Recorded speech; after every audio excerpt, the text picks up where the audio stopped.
Hoy presentamos a Esther Limón, una artesana tintorera, creadora del proyecto Arte Raíz, que promueve la recuperación de saberes del mundo rural. ¿No es así, Esther? Sí. Su formación, bueno, cuéntanos, ¿cómo te has formado para llegar a este punto?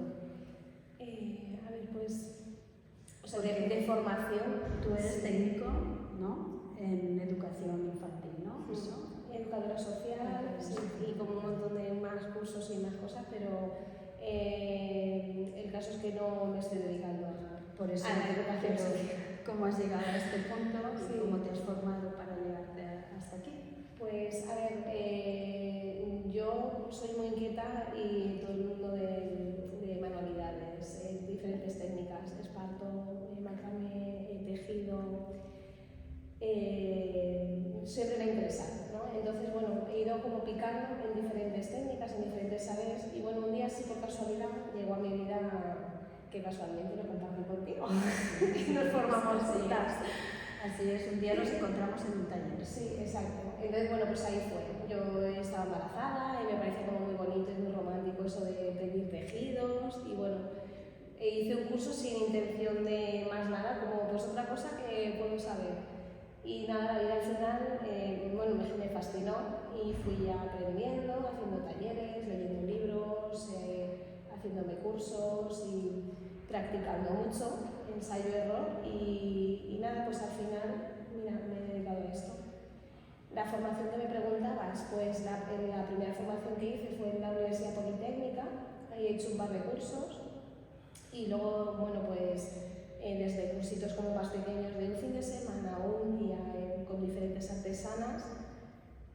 Me formé con Ana Roquero, que es como una de las referentes así a nivel internacional, ¿no? Sí, sí, porque ella ha hecho muchísimos estudios en América Latina, ha viajado mucho por América, África, la India y ha hecho muchísimos estudios, o sea, ella lleva como 60 años tiñendo, ¿no?, en este mundo, entonces es una experta, es una referente, la verdad. Y nada, y bueno, y el verano pasado, por ejemplo, también que hubo una formación muy interesante en el Instituto de Patrimonio Cultural de España y también estuve ahí a tope. Así que sí, más o menos de formación Vas bien. Voy bien, sí. Y nada, y decidiste dedicarte a extraer el color de la naturaleza, ¿no? Cuéntanos algún proceso o cómo sigues, qué es lo que haces, primero recoges. Sí, a ver, lo primero que tienes que hacer es conseguir el material tintorio. Bueno, aparte de todas las herramientas y todos los materiales que necesites para teñir, ¿no? Pero bueno. Y a ver, puedes ir a lo fácil y comprarlo, pero puedes como optar que dar más vueltas, pero es como mucho más bonito y más enriquecedor, que es buscarlo tú, recolectarlo o plantarlo, ya no tanto recolectarlo del mundo, sino tú misma formar parte del proceso, reciclar también, ¿no? Ir juntando pues, las cáscaras de cebolla cuando cocinas en casa entonces bueno, pues es chulo, es una parte como muy chula. Claro. Y es como el primer paso tener ese material y que es que te cuente un poco como el proceso, así de forma muy breve, como un poco el proceso. Sí, bueno, veo que tiene mucho de sostenibilidad, ¿no? Del proceso también, porque reciclas mucho, ¿no? También. Sí, a ver, si lo quieres hacer así, sí, claro. Pues sí. También bueno, explícalo para que la gente que no sepa cómo se hace. Sí, bueno, va a ser bueno, lo del tema de que es más sostenible hacerlo de esta forma, claro que hacer cosas con tintes naturales per se no tiene por qué ser algo como súper sostenible, porque puedes usar químicos que hacen colores como maravillosos, pero igual son tóxicos, o puede que haya plantas en determinados riesgos que no deberías de cosechar o recoger, y si las recoges, ay, esto tiñe, y puedes ir al monte y arrancar con todo lo que o sea, como que per se no es sostenible, sino es cómo lo haces tú para que sí que sea lo menos nocivo para la naturaleza y lo más sostenible posible, ¿no? O sea, como haciendo hincapié en eso que has comentado. Y luego del proceso, pues básicamente, hay muchas variantes, pero la idea es tener hay como 3 elementos: la fibra, el mordiente y el tinte, ¿vale? La fibra hay que prepararla previamente, lavarla, sobre todo si son de algodón, tiene que ser un lavado como mucho más, no me sale la palabra, como más potente, no me sale su palabra. Más exhaustivo. Más exhaustivo, efectivamente, gracias. Porque en la elaboración de las fibras de algodón, por ejemplo, hay determinadas grasas que eso impediría que no intenten entrar adentro, ¿no? Luego, después del lavado, viene la parte de mordentar.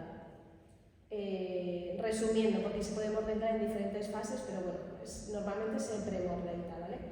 Y en el mordentado lo que hacemos es preparar la fibra para que acoja bien el tinte y para que ese tinte se fije bien, ¿no? Y luego está la parte del teñido. Para teñir, primero hacemos el tinte, que sería como básicamente como hacer una infusión. Cuando te haces una manzanilla, notas que el líquido se pone amarillo, ¿no? Te haces una infusión de manzanilla y la manzanilla suelta su esencia y suelta ya parte del pigmento que tiene, ¿no? Entonces sería como muy sencillo, como hacer una infusión, digamos, y luego en esa infusión muy concentrada de color introducir la fibra que tú ya has lavado y mordentado previamente.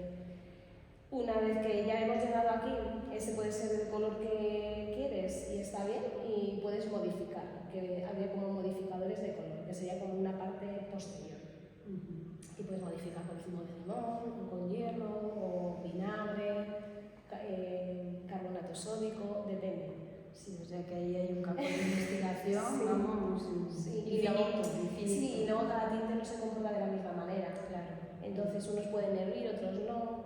Los que son de corteza y raíz, por ejemplo, dentro de como todas las fases que yo te he dicho, aún hay otra fase más, que vendría a ser que el material tintorio tú lo tienes que tener en maceración, porque una manzanilla, como comentaba antes, tú metes el sobrecito en el agua caliente y ya está soltando, ¿no? Pero, por ejemplo, una corteza le cuesta mucho sacarlo.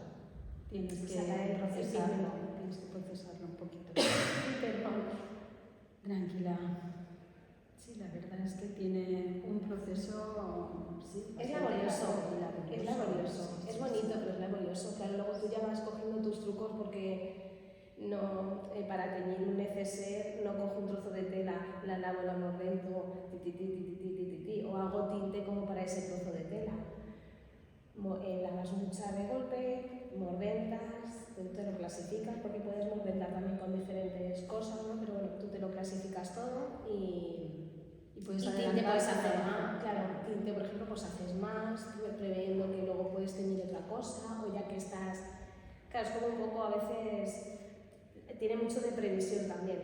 Sí, y que papel juega la sorpresa, ¿no? A veces las sorpresas, todo el rato, que no es siempre como te imaginas, ¿no? Muchas veces. En los tintes naturales puede haber sorpresas, porque tú esperabas un color más fuerte y es más flojo y has hecho lo mismo, pero a lo mejor has recolectado en una época diferente. Un día lo hiciste, pero la planta estaba seca, y en otro momento estaba fresca. La has recolectado en Valencia o la has recolectado en Requena. No, como que hay muchos elementos que cambian, porque el pimiento es como, yo que sé, no sé, y no sé, no todos los limones tendrán la misma vitamina C, no sé, en la concentración de las cosas cambian. Esther Limón, una artesana tintorera, creadora del proyecto Arte Raíz, que promueve la recuperación de saberes del mundo rural y bueno, que se ha formado en la UPV, en el Instituto de Patrimonio Cultural de España, con la prestigiosa investigadora internacional Ana Roquero. Ella en realidad es técnico en educación infantil y licenciada en educación social, pero actualmente pues se ha dado por los tintes naturales, ¿no? Y haces algunos talleres también, ¿no? Creo. Sí, ahora cuando inicié Arte Raíz, más o menos fue como al mismo tiempo antes. Mira, háblame de ese proyecto tan chulo. A ver, bueno, pues eso, más o menos había contado antes que, pues que había empezado a formarme, que yo pensaba como que era otra cosa más de las que a mí me había dado por hacer, que me vienen y se me van, pero claro, fui poco a poco, pues me gustaba cada vez más, leía más, me formaba más, entonces yo no pensaba que fuera como a ningún sitio, sino como que era algo que me estaba enriqueciendo y ya está. Pero va a hacer como un año o así, que así también gracias a un grupito como de amigas que me dieron ahí el soporte de que sí, que te lances, que tienes que hacer algo, pues dije, pues esto tiene que salir para algún sitio. Y es verdad que, por ejemplo, Arte Raíz, siempre, de un tiempo antes a este momento de sacar Arte Raíz, sí, tenía como el pensamiento de que quería crear algo que se llamara así, ¿no? Un poco por... de alguna manera es arte lo que hago, ¿no? Y raíz viene de que tradicionalmente es lo que siempre se ha hecho, teñir de forma natural. Es muy actual el teñir con tintes sintéticos, ¿no? Históricamente siempre se teñía de forma natural. Voy a volver a ver. Sí, tranquila, por favor. Y bueno, un poco como por raíz de qué es lo que se ha hecho de toda la vida. Raíz, porque al fin y al cabo todas las plantas vienen y se sostienen gracias a una raíz, ¿no? Entonces también como ese concepto también me gustaba. Y porque al final la raíz del arte que yo hago es también la naturaleza, ¿no? Como que siempre he dicho como que yo soy como la mano, como la artesana, pero que como que la artista, porque la hace la naturaleza, ¿no? Porque ella es la que tiene el color, yo solo como que lo saco para plasmarlo en otro lugar, ¿no? Un poco como si románticamente, pero... Es como un vínculo. Sí, algo así. Y bueno, pues tuve ahí como un sostén muy bonito y que me impulsó a crear Arte Raíz. Y bueno, pues fue un poco acompañado de quiero hacer productos que me encarguen, mis propios productos, y quiero enseñar a otras personas igual que a mí me han enseñado, pues ahora todo esto que yo sé lo quiero transmitir y quiero empezar a ganarme la vida con ello, ¿no? Entonces ese fue el paso de crear Arte Raíz. Muy bien. Y sí, pues doy talleres, hasta ahora sobre todo los he dado de introducción a los tintes naturales y bueno, pues cada vez más la gente quiere hacer cosas en su tiempo libre por distraerse y porque quiere cultivar determinadas técnicas, como por ejemplo lo hacía yo antes, ¿no? O porque quieren hacer cosas que están más cercanas a la naturaleza. Al final como que cada vez estamos yendo más a esa raíz, ¿no? Nos gusta seguir viviendo como vivimos, pero cada vez con más contacto. Conectar un poquito con... Sí. Sí, claro. Muy bien, pues nada, yo te quería preguntar si tienes algún referente en esta cuestión, alguien que te ayuda o si, no sé, algún libro en el que te has apoyado. Cuéntame eso. Alguien que me inspire. Sí, sí. A ver, bueno, por ejemplo, que ya la hemos nombrado, Ana Roquero, para mí ha sido como un poco mi inspiración desde el principio, porque antes de conocerla personalmente y de formarme con ella, claro, yo cuando buscaba tintes históricos, no sé qué, España, porque es verdad que muchas de las cosas que aparecían, por ejemplo, eran como tintes de otros países, de otras culturas, o tintes de España, no sé, de historia, entonces cuando yo buscaba algo a nivel académico siempre me aparecía ella, ¿no? Porque yo, por ejemplo, sí que en redes sociales, por ejemplo en Instagram, tengo muchas referentes modernas de tintoreras actuales que hacen cosas como chulísimas y es como, ay, qué chulo eso que hace. Que también tengo que tener cuidado porque si quiero hacer algo propio, es como, es muy bonito, pero bórralo de tu mente, que te va a influir para todo lo que tú crees, ¿no? Bueno, y nada, así a nivel, por ejemplo, Instagram y así, hay mujeres maravillosas que hacen cosas maravillosas y me inspiran un montón. Y a nivel eso, como a nivel teórico, ella me ha inspirado muchísimo.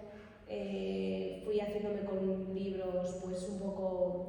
hubo en el año 82, creo, en Madrid, en el Jardín Botánico, unas jornadas sobre tintes naturales y, por ejemplo, pues gente, físicos, Ana Roquero, otra compañera que fundó de ella, que fundó o era cofundadora de, ¿cómo se llama?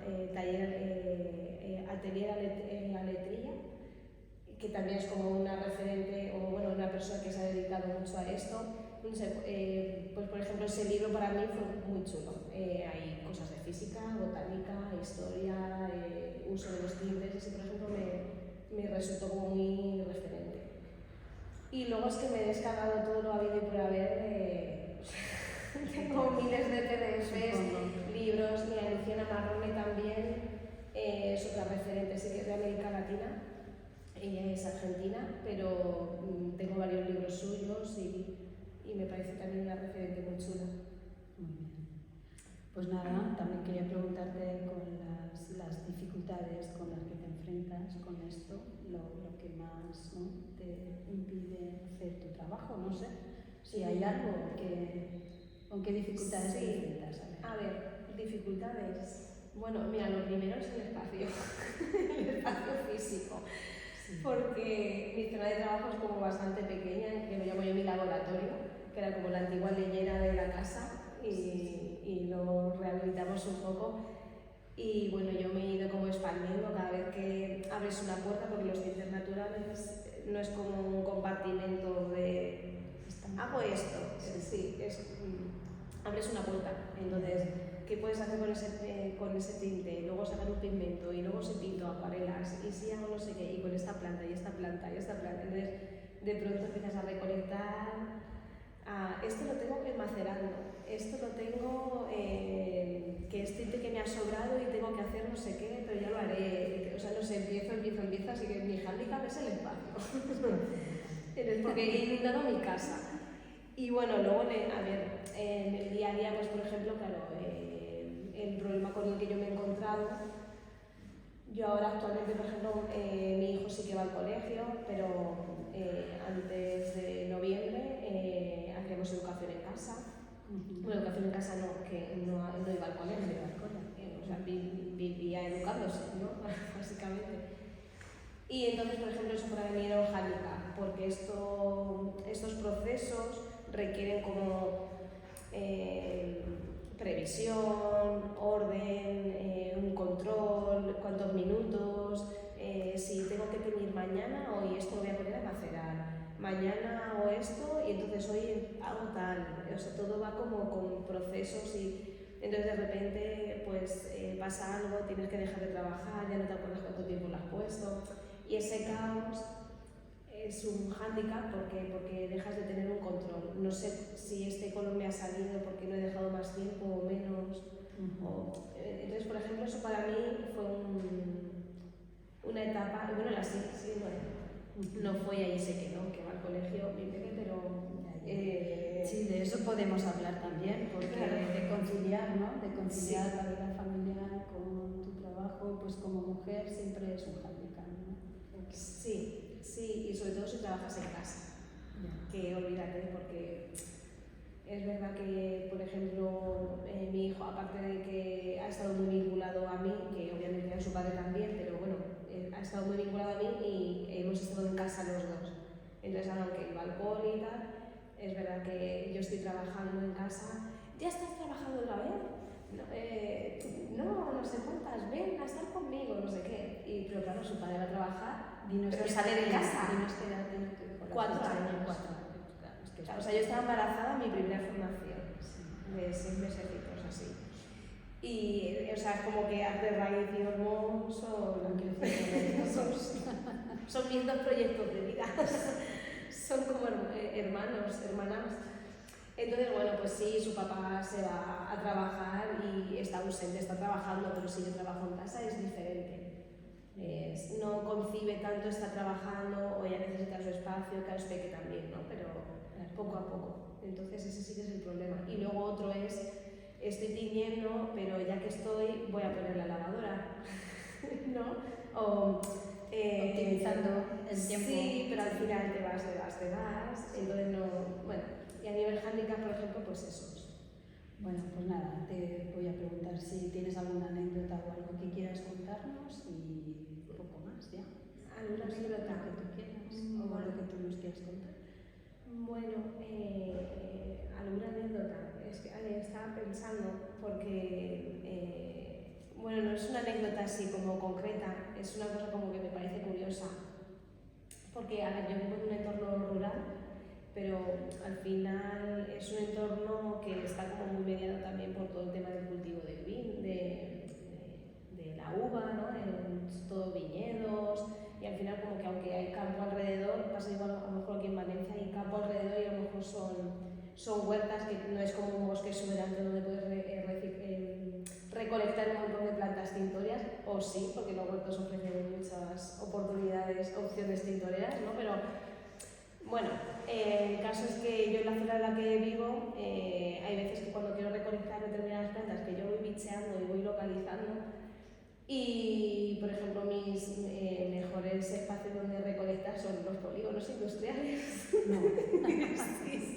Sí, como anécdota, así como de algo raro que pasa al menos en mi experiencia, sí, porque hay espacios que no son como medianos de se ha construido o es un parque o es un espacio como acotado, es como un poco más salvaje, digamos, ¿no? Entonces voy a lo mejor a algún sitio que tengo que ir y tengo que ir al polígono industrial y hago, uy, si todo eso de esa acera de allí, de ese descampado, si eso es hipérico, entonces pues recolecto, o hay, no sé, algo así, voy al punto limpio, que a lo mejor hacemos obra en casa y hay que ir, y digo, pero madre mía, si los árboles del punto limpio o ecoparques, que depende de dónde se llama de una manera.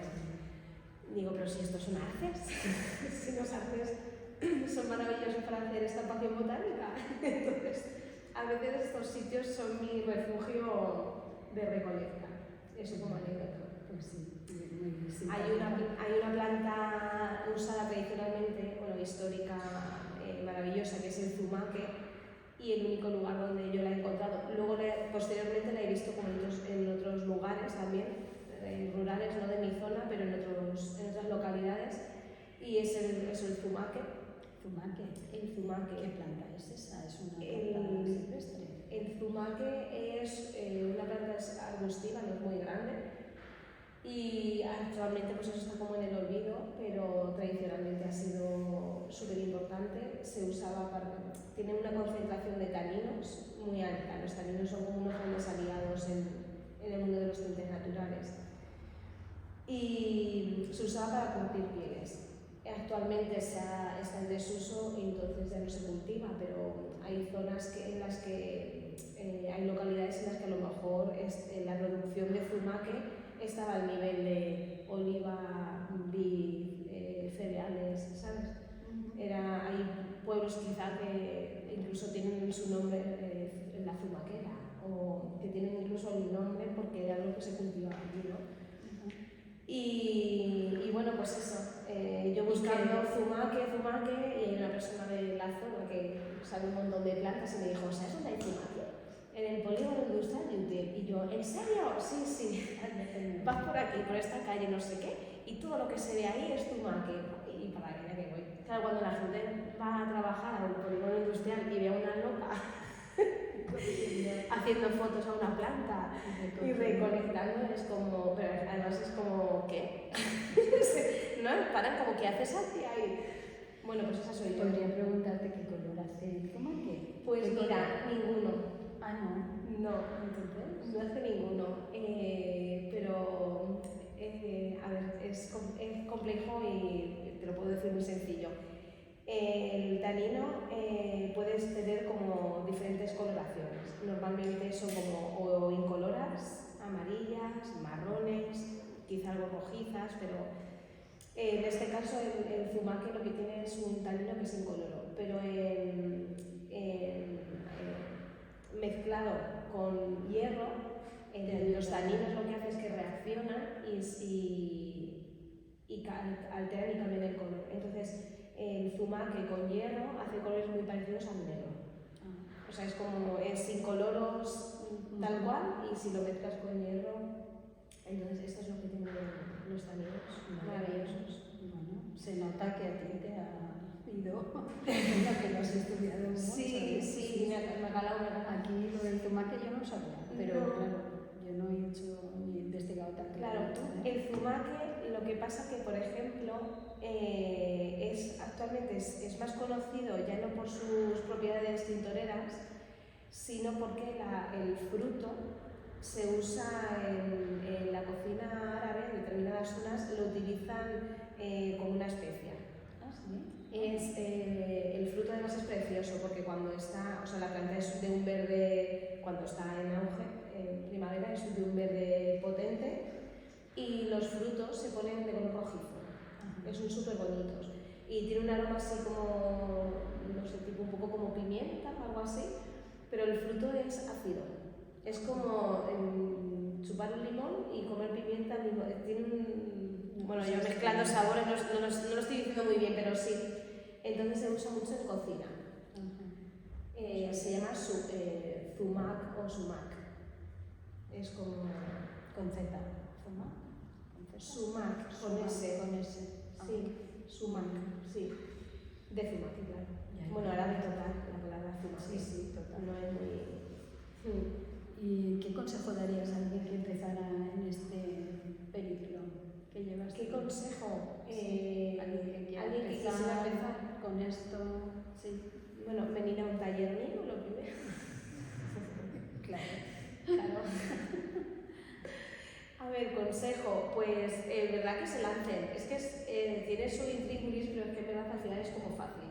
Quiero decir, no son procesos como muy complejos, lo que pasa que, bueno, cuanto más te metes y más quieres saber, pues tú vas abriendo campos y cada vez quieres saber más y cada vez lees más y cada vez pruebas más. Entonces, sí que tiene como, pues eso, mucho contenido, si quieres y te apetece meterte ahí, pero la realidad es que son procesos sencillos que cualquier persona puede hacer. Al final es como cocinar, es cocinar colores, ¿no? Es investigar. Es investigar mucho y entender que determinadas plantas funcionan de una manera, hasta de otras, porque los principios que dan color son unos u otros, ¿no?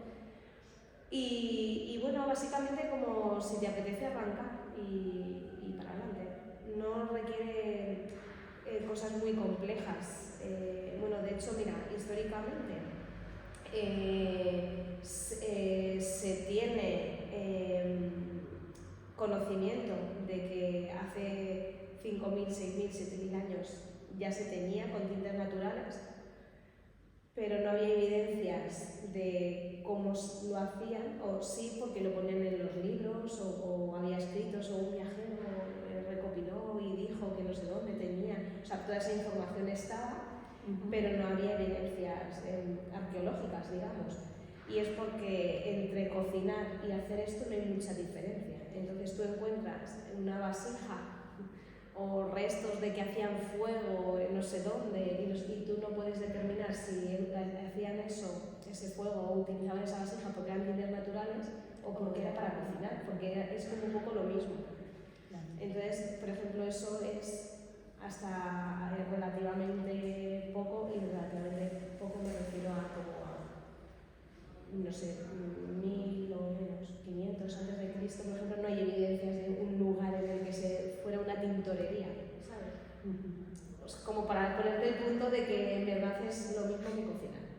Yo te preguntaría también. Eso sí, te voy a cortar, sí, porque si usas cosas que vienen que tú, por ejemplo, las reciclas en la cocina y las usas para teñir y luego no puedes volver a cocinar.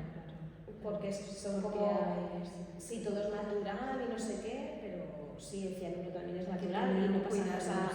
No como que no trabajo con cianuro, ¿vale? Pero quiero decir que al final usamos cosas y procesos que no es lo mismo que...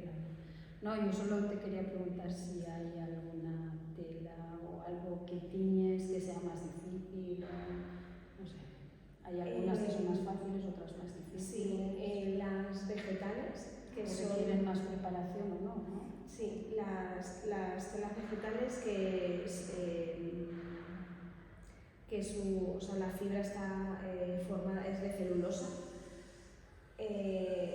tienen menos afinidad con los tintes naturales, por una cuestión de pH, que funcionan mejores en un medio alcalino, y los tintes funcionan mejor con pHs ácidos. Entonces, bueno, y por el tema también de que el lavado tiene que ser más profundo, por el tema que hemos comentado de las grasas, Entonces, las fibras que son animales, la lana, la seda, aquí no vamos a usar, pero bueno, pelos de camellos o todo lo que venga a ser animal, tienen proteína y tienen como una afinidad una afinidad mayor con los tintes naturales. Entonces, tiñes con el mismo tinte un trozo de algodón y una hebra de lana, y en la lana se ve un color como mucho más profundo, mucho más potente, y en las fibras vegetales sale mucho más tenue, más apagado, como tonos diferentes. Y luego depende, porque con otros procesos, por ejemplo, en el ecoprint, en la estampación botánica, yo me encuentro que hay veces que en el algodón tengo mejores resultados que en una lana. Ajá.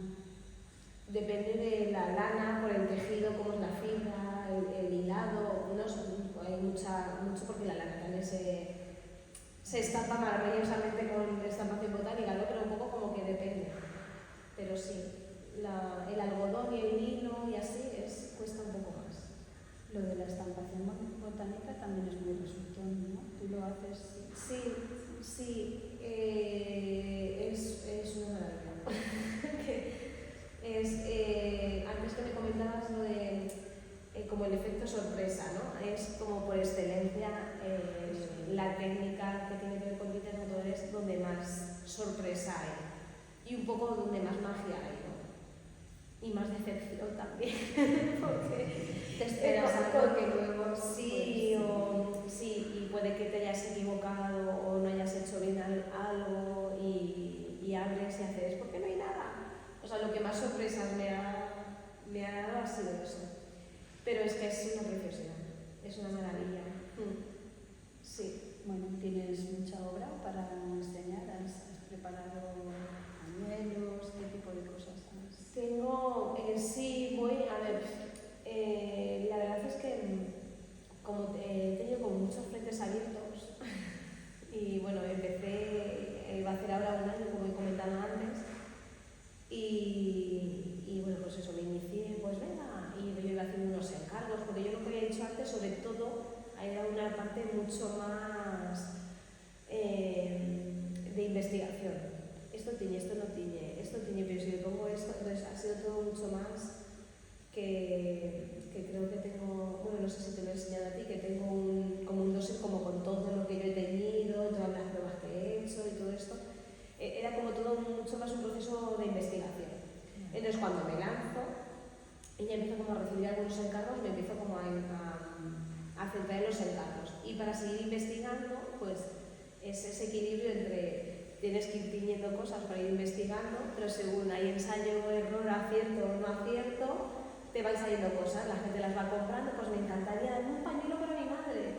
Entonces he ido mezclando un poco como hacer productos, conseguir investigando, con el tema de los talleres que también requiere mucho tiempo. Entonces en todo eso, pues el otro día me preguntaban ¿qué es lo que tienes? Y digo, pues mira, ahora mismo tengo 4 pañuelos teñidos, unos necesarios que me han encargado, pues esto, muchísimas muestras, muchísimos regales, porque también me estoy enfocando mucho al tema de los talleres, entonces también es como que eso me lleva mucha energía, ¿no? Claro. Bueno, así si alguien quiere ver la obra de Esther, sí, pueden verla en el Oro este viernes, sí. que es invitada de la colectiva en una exposición que vamos a hacer en el Centro Social del Oro, una aldeíta de Cortes de Payas. Y bueno, nada, si alguien del público quiere hacer alguna pregunta, y si no, lo dejamos aquí. ¿Queréis preguntar algo? ¿No? Bueno, pues nada, muchas gracias, Esther, por participar en las tardes de colectiva y gracias. nos vemos muy pronto. Sí, mañana para montar.